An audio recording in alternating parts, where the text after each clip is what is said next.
rock the world! I am ready to rock. Okay, welcome to Rock the World.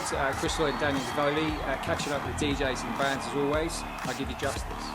Welcome, boys. Hello. Javier and Gaspard, welcome to Rock the World. Now, you've recently finished your massive tour across the universe. Been touring for what, a year and a half now? Yes. It's been a phenomenal success. I don't know if it was like a phenomenal success. Like let's say it was a phenomenal success. Yeah. Though I'm not really sure about that. Well, But it was enough successful for us to have fun and to do whatever we wanted to do every time we wanted to do something. And I think that's the best luxury when you do music, to have enough of success to let people around you trust you on what you want to do. And so in that sense, that was a success.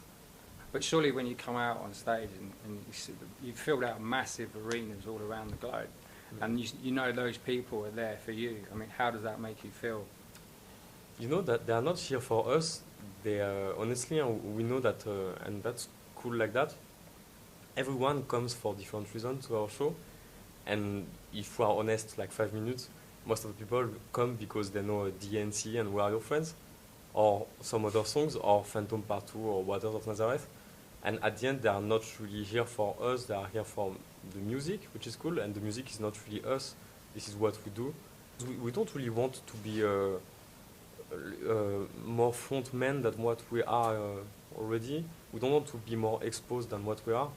And I think Gaspard and Xavier is not that interesting for people. We want to keep it for us, actually. Yeah, but it's kind of twisted, because I guess like most of the people that are coming to the shows just see a blinking cross, so we are not that exposed, you know, so that's fine.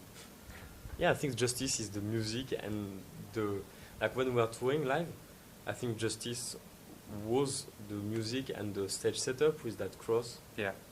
And then us, you know, but at the end we are just making the music. But you like getting involved, like coming out and getting involved with the crowd and coming out that way? Not that much, no, we don't like, no. You know, as we said, we are crowd like, surfing? yeah, it was at the end of the shows because we were like really drunk, you know. And at least if we can like communicate with people at some point, yeah. we do it at the end, you know, when it's over, we just like, you know, shake some hands or crowd surf when we are really drunk. But the whole show in itself is really cold, okay. And that's the way we wanted it to be. So have you raised the bar now for yourselves? Like where can you take Justice from now? It's kind of hard to tell, because we are like in between two chapters, I guess.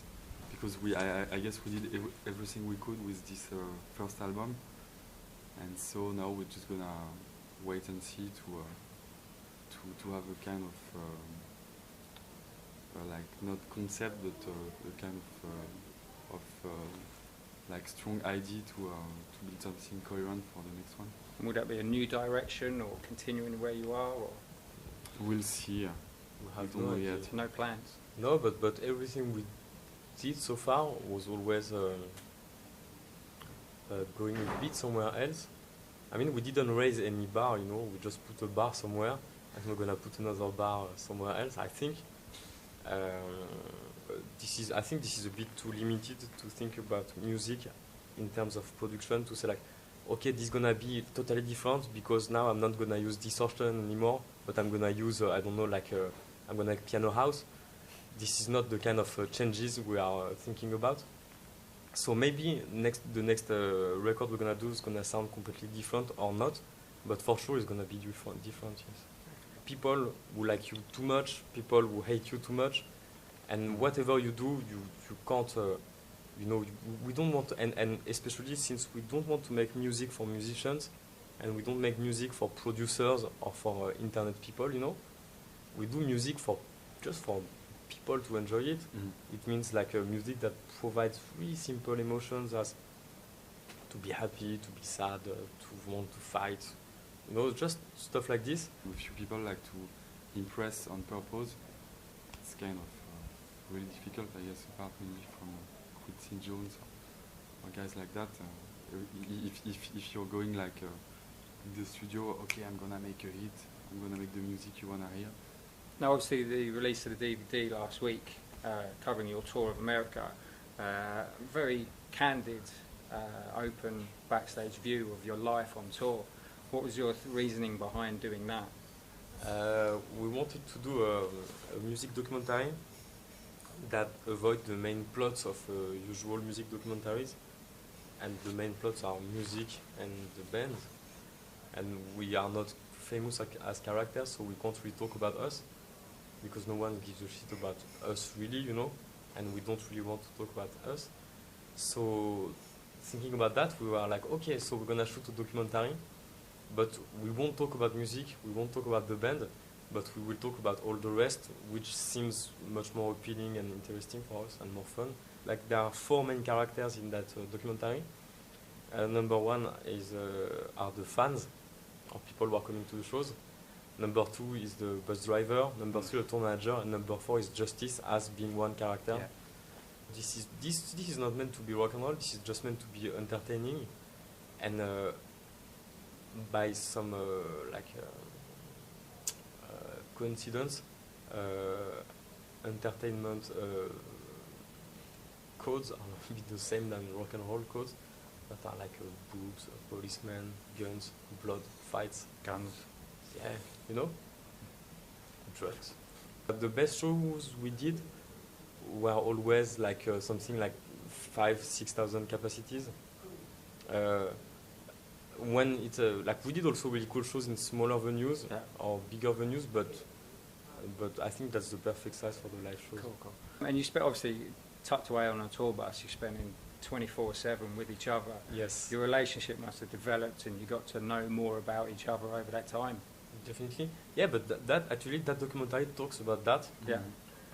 And I mean, people who see it for the first time, they see like, okay, what we were talking about just before, Yeah. like boobs and booze. Yeah. And when you see it for the second time, I think you get that what is really fun in there is the characters and the way the relationship evolves between Yeah. those characters. For us, it's different because we know each other like for a long time. Not for a long time, but yeah, for like several years. And since we know each other, we spend our lives together. Yeah. So it didn't change that much. Okay. Okay, good. You're a Die-Hard fan. Yes. How many times have you seen it? Man, I have no idea. Really? Yeah. Well, I'm going to quiz you now. Little Okay. tester. See how well you do really know Die Hard, and just see how well you score. John McClane, Yes. obviously main character. What was his rank? His rank. Son grade. À son grade, c'est lieutenant. Lieutenant. Yeah. No. Ah, c'est pas lieutenant? Detective. Détective. Wow, okay.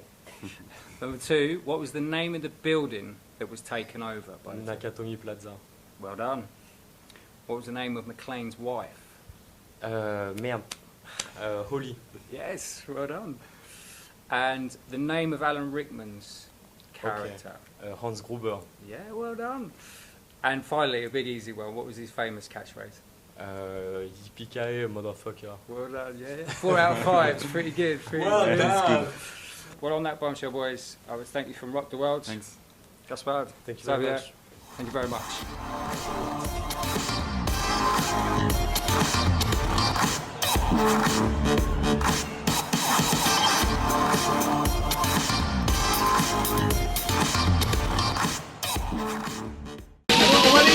Rock the world! I am ready to rock.